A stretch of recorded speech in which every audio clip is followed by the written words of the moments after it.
Hi, my name is Janet Perkin, and I'm going to tell you about my hobby, which is antique collecting.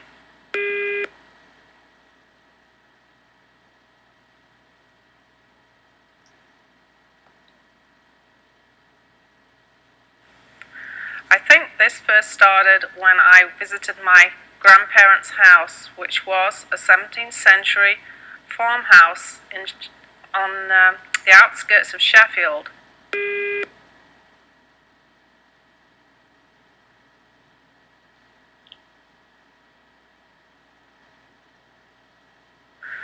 And we used to visit there every Sunday.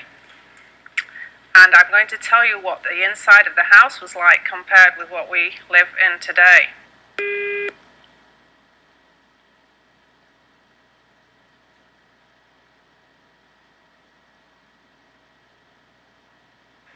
First of all, the kitchen itself had no electricity.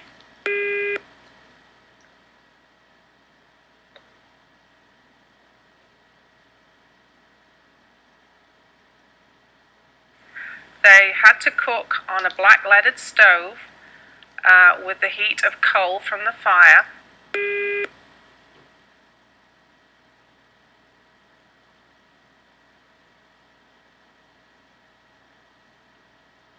This was kept gleaming all the time by my grandmother, who polished it regularly.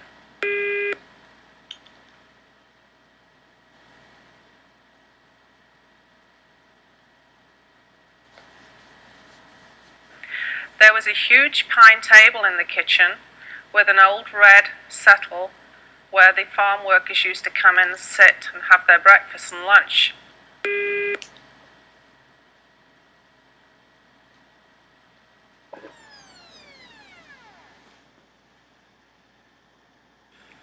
Also, there was an old stone sink there. We had no running water. They had to go into the garden and draw water from the well.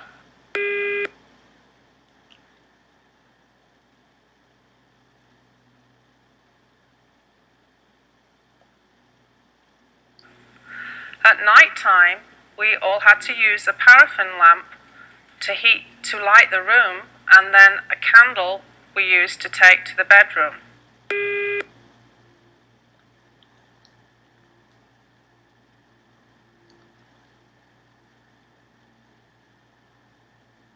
In the bedroom, we had beautiful pottery jug and water, a water jug to wash with instead of having the bathroom.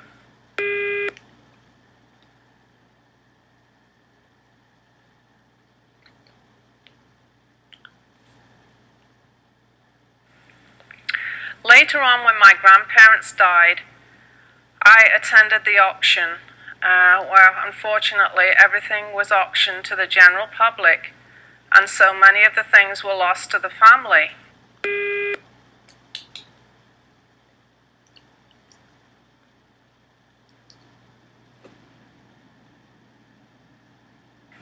There's many things I wish I would have been able to have, like the old monk's bench, which was in fact a bench which also made into a table, a very rare piece of furniture.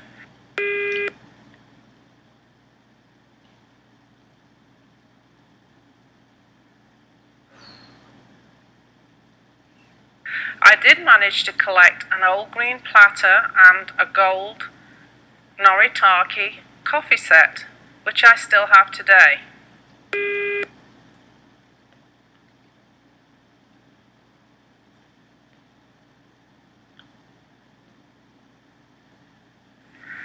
Later on in life, I did inherit other pieces from members of the family, such as a grandfather clock from my mother-in-law, which has been in the family many, many years, and we still have it today.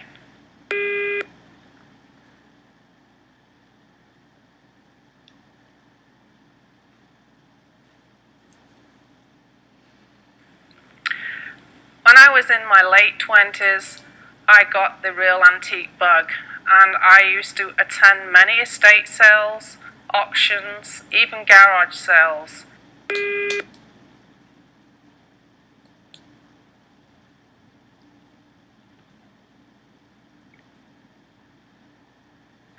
And throughout the years, I've collected a wonderful collection of Victorian furniture.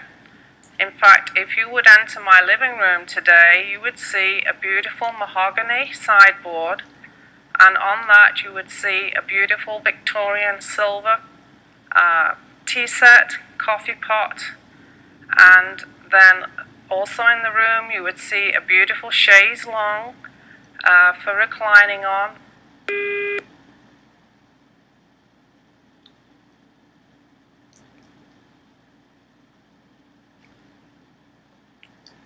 And it's a beautiful room with lots of prints, botanical prints that were popular in Victorian times.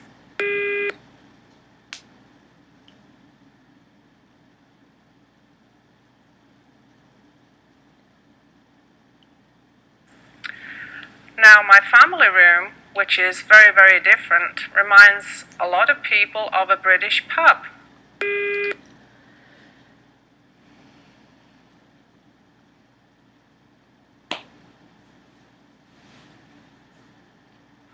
Because you will see a big fireplace, red brick, with a big oak beam across.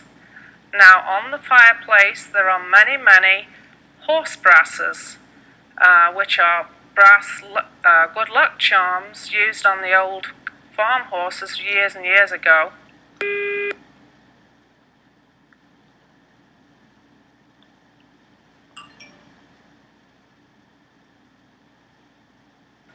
These adorn the mantelpiece with many brass candlesticks, miners' lamps from the old coal mines, and also brass rail lamps.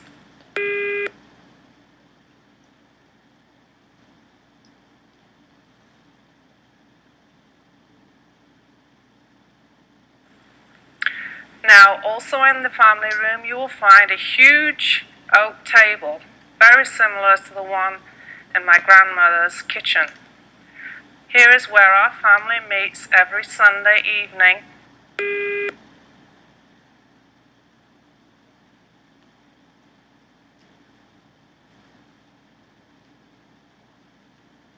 We try and keep the same tradition that we had in my grandmother's time of meeting on Sunday evening and having a family meal together.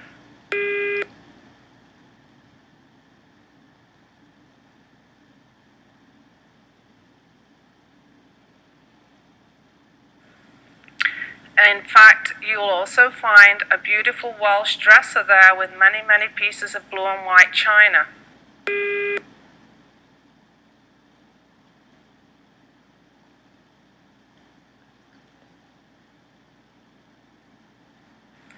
Now today, my children just don't appreciate many of my antiques, but I hope that one day they will, because these are things that have been treasured through members of the family and through my life, and I hope one day they'll come to love antiques just as I do.